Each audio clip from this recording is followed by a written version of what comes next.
Luke chapter 9.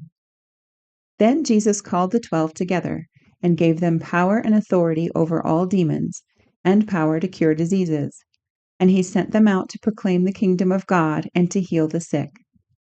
Take nothing for the journey, he told them. No staff, no bag, no bread, no money, no second tunic. Whatever house you enter, stay there until you leave that area. If anyone does not welcome you, shake the dust off your feet when you leave that town as a testimony against them. So they set out and went from village to village, preaching the gospel and healing people everywhere. When Herod the Tetrarch heard about all that was happening, he was perplexed. For some were saying that John had risen from the dead, others that Elijah had appeared, and still others that a prophet of old had arisen. I beheaded John, Herod said, but who is this man I hear such things about? And he kept trying to see Jesus. Then the apostles returned and reported to Jesus all that they had done. Taking them away privately, he withdrew to a town called Bethsaida. But the crowds found out and followed him. He welcomed them and spoke to them about the kingdom of God, and he healed those who needed healing. As the day neared its end, the 12 came to Jesus and said, "Dismiss the crowds so they can go to the surrounding villages and countryside for lodging and provisions, for we're in a desolate place here." But Jesus told them, "You give them something to eat." "We have only 5 loaves of bread and 2 fish," they answered, "unless we go and buy food for all these people." There were about 5,000 men. He told his disciples, "Have them sit down in groups of about 50 each." They did so, and everyone was seated. Taking the 5 loaves and the 2 fish, and looking up to heaven, Jesus spoke a blessing and broke them. Then he gave them to the disciples to set before the people. They all ate and were satisfied, and the disciples picked up 12 basketfuls of broken pieces that were left over. One day, as Jesus was praying in private and the disciples were with him, he questioned them, "Who do the crowds say I am?" They replied, "Some say John the Baptist, others say Elijah, and still others that a prophet of old has arisen." "But what about you?" Jesus asked. "Who do you say I am?" Peter answered, "The Christ of God." Jesus strictly warned them not to tell this to anyone. "The Son of Man must suffer many things," he said. "He must be rejected by the elders, chief priests, and scribes, and he must be killed, and on the 3rd day be raised to life." Then Jesus said to all of them, "If anyone wants to come after me, he must deny himself and take up his cross daily and follow me. For whoever wants to save his life will lose it, but whoever loses his life for my sake will save it. What does it profit a man to gain the whole world, yet lose or forfeit his very self? If anyone is ashamed of me and my words, the Son of Man will be ashamed of him when he comes in his glory and in the glory of the Father and of the holy angels. But I tell you truly, some who are standing here will not taste death before they see the kingdom of God." About 8 days after Jesus had said these things, he took with him Peter, John, and James, and went up on a mountain to pray.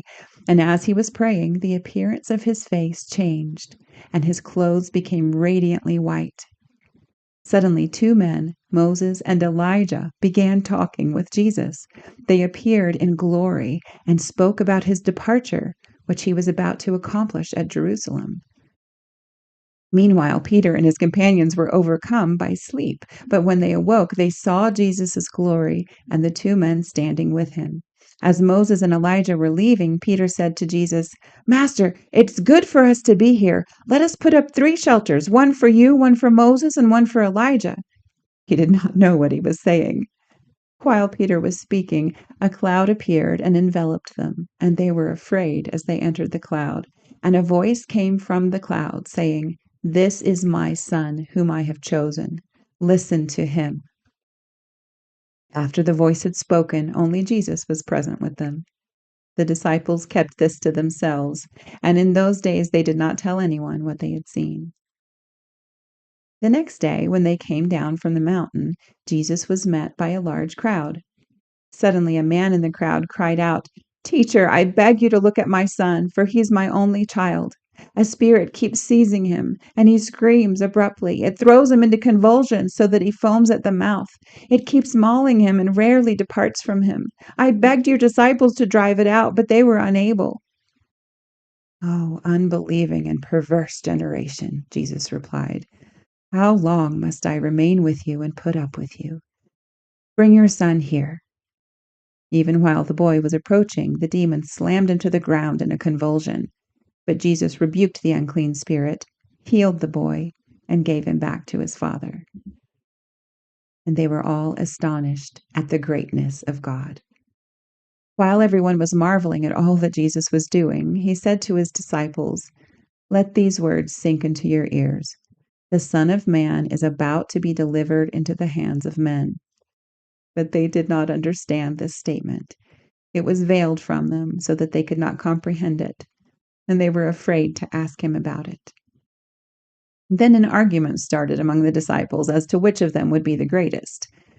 But Jesus, knowing the thoughts of their hearts, had a little child stand beside him, and he said to them, "Whoever welcomes this little child in my name welcomes me, and whoever welcomes me welcomes the one who sent me.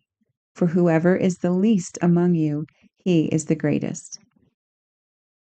"Master," said John, "we saw someone driving out demons in your name, and we tried to stop him because he does not accompany us."